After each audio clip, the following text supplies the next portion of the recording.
Quick heads up before we get started. I did some research into this topic, but it's mostly just based on my own experiences, algorithms, reactions to things I've been seeing lately. So if you have a different experience or you have something else that is alternate to what I'm saying here, totally fine, totally legitimate. This is just me. So if you relate to that, great. All right, into the video. Hello.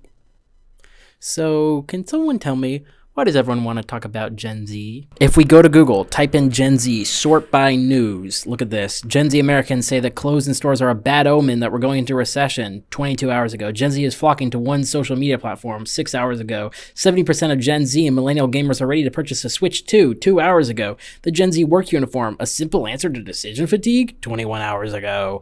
If we hop over to YouTube, type in Gen Z, sort by recently uploaded. Gen Z are the new millennials. Why historians will skip Gen Z. Gen Z public spy culture has gone too far. Gen Z versus millennial cringe.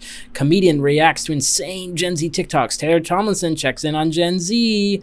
Gen Z chooses YouTube over Hollywood. Why is Gen Z so anti-military? Gen Z is retiring early. Why did Gen Z quit wearing perfume? Gen Z's getting old. Gen Z's obsession with irony. Gen Z and millennials don't want kids. Gen Z might be over it. Depressing new work trend for Gen Z and millennials. Ooh, Reese's peanut butter egg? Same thing if we go over to Instagram. Type in Gen Z. Just kidding, because Instagram search function sucks. Gen Z me, bro. So the nature of Gen Z, the role of Gen Z, definitely seems to be in the cultural consciousness. And maybe this has happened for other generations, and I'm just now noticing it as I come of age. I kind of remember when I was growing up, when I was in my mid-teens, people talking about millennials and what they were like and everything, and avocado toast and all that stuff. And if we look to Google Trends, there definitely is that kind of spike around the mid to late 2010s. But then if we compare that to Gen Z being searched, whoa. Now, some of this I think is just a COVID reaction, how are the kids doing in school type of thing. But now it's a few years on and Gen Z is getting older. And when we get older, what do we get? Back pain. What do we get? Oh, taxes. We get jobs. We get money, hopefully. And money means we can buy things. And so it's very important, just at a wider economic scale in a capitalist society that we live in, for that economy to understand what we are like, for the wider world to understand what we are like and what we like. And sure, we don't necessarily have the most money, but Gen Z now makes up the majority of the golden demographic, ages 18 to 34. Googling this, and we get the AI overview. Boo. But it says the 18 to 34 demographic is valuable to advertisers and businesses because they are a significant consumer group, often seen as having money to spend and being open to forming brand loyalties that can last a lifetime. You know, that seems kind of important to me. So whether it's folks like me, a couple years out of college, in the workforce for the long run, or my younger brothers who are finishing up high school, we're all thinking about jobs. We're all thinking about our plans for the future, what we're going to do and what we're going to need to buy to get there. And of course, that's not the only angle to think about Gen Z. We're also in an interesting political time. And of course, political parties would like to know what we care about so they can get our vote. Employers want to know what we value. Colleges want to know what we're interested in. And our parents just want to know what the heck we're up to and why we don't just call them once in a while. Compared to millennials, I think we're also coming of age at an interesting time. The internet is a big part of that. We're the first generation to grow up completely with the internet. The internet is being used by everyone now.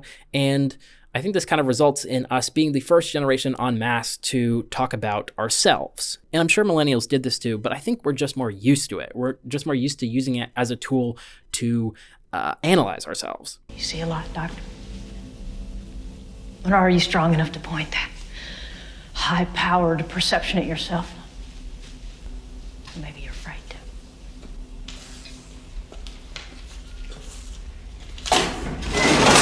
And I think this self-reflection does have some good results, some good conversations that come from it. Amanda Mariana has this recent video where she talks about millennial versus Gen Z cringe, which could just be a very easy topic to just show some TikToks and laugh at them or whatever. But she ends up talking a little bit about the stereotypes of a generation, and that the millennial is represented as a white person, a white hipster, and that maybe Gen Z is to some degree too, and what does that mean, etc., etc. Paul Platt has this video about Gen Z's obsession with irony and how that can be a fine thing, but how it also has some pitfalls, which I think is an interesting and good thing for us to hear. So just because there's a lot of talk out there, that doesn't mean that it's all bad. That doesn't mean that it's all slop. Now, of course, there is still slop. There are people capitalizing on this popular search term to pump out these articles, to get your clicks, to get your attention, to waste your time without really giving you much in return.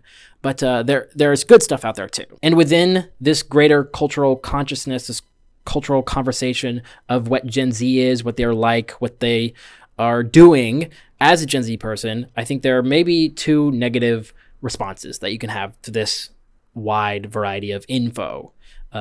Those two responses being despair and arrogance. Despair because it just seems like the world has been ruined by the time we've grown up. The internet's not as cool. We don't own anything.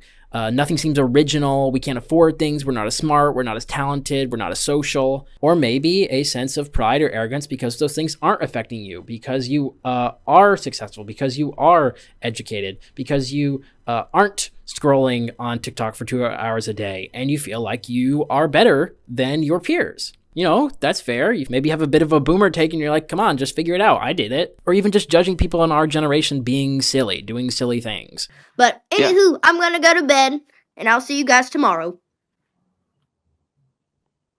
Okay.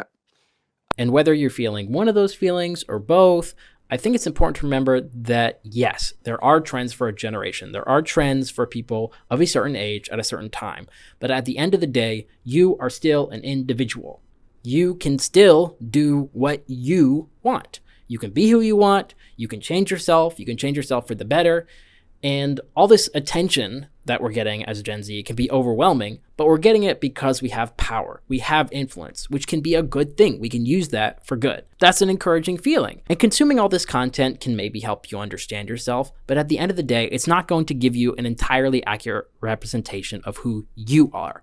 And that's a good thing. You are still an individual who's influenced by your own personal experiences and your own personal identity, your own sense of self. And so you can be who you want to be. You can have the mentality of someone of your generation. You can have of a different generation, of a future generation. You can be whoever you want to be, because all this stuff is just made up. It's all just putting people into categories. And so you just need to be the best person you can be. So while all these other people are talking about Gen Z and trying to understand Gen Z, you just need to be Gen Z. And then you'll be fine.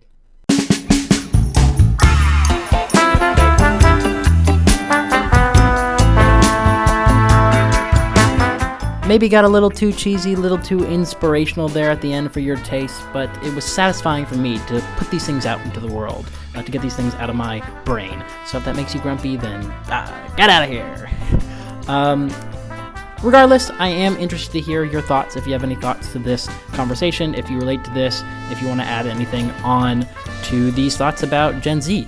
And while you're down there, what do you think is like the perfect Gen Z movie? What's a good Gen Z movie recently? I like Bottoms. I like Talk to Me. I think those are pretty good. One I noticed, though, is that a lot of adults, a lot of my older film friends don't connect with or don't understand is Challengers. So Challengers making an appearance again.